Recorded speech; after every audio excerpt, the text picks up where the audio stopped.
随着有关维吾尔族被迫进入中国工厂的报道不断增加，维吾尔族和日本的人权活动家呼吁日本公司认识到他们的困境，并且更加关注中国对维吾尔族的镇压政策。一名居住在日本的42岁维吾尔族男子对日本媒体说，日本人可能认为日本与此无关，但实际上并非如此。令人痛心的是，我和我的亲戚家人2-3年没有联系，并且居住在日本的其他维吾尔人的家人也在被强迫劳动。我不知道如何形容这种心情。据日本时报报道，在8月28日于东京举行的新闻发布会上，一群维吾尔族及其支持者呼吁对在中国设有工厂的日本公司的供应链进行彻底调查，以了解他们是否参与了维吾尔族强迫劳动。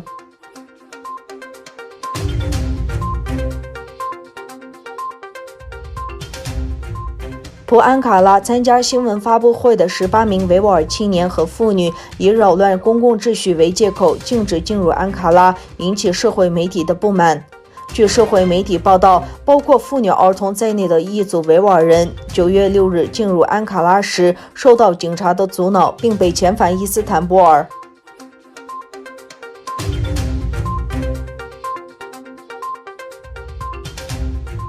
香港人还举行了大规模的示威游行，对立法会选举延迟表示抗议。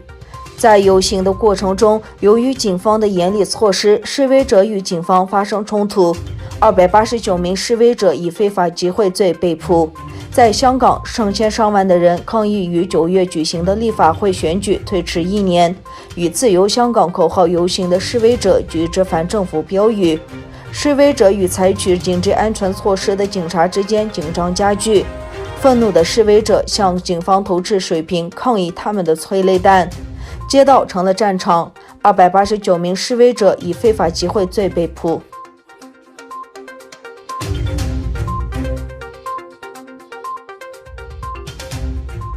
美国政府针对微信和 TikTok 等中国软件采取了一系列措施之后，正在考虑与中国最大的半导体制造商中国电子技术集团断绝贸易关系。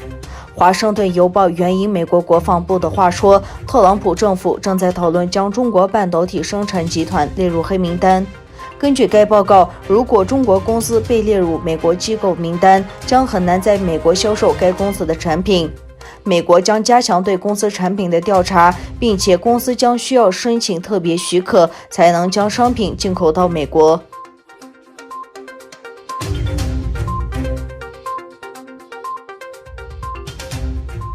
亚马逊决定禁止外国卖家通过其平台向美国出售种子。今年夏天，有数以千计可疑包裹被送抵全球各地的很多家庭，其中许多盖有来自中国的邮戳。这些神秘包裹中携带的种子引发美国官员对电商网站上可轻易销售种子的情况发出警告，称这对美国农业造成了潜在危险。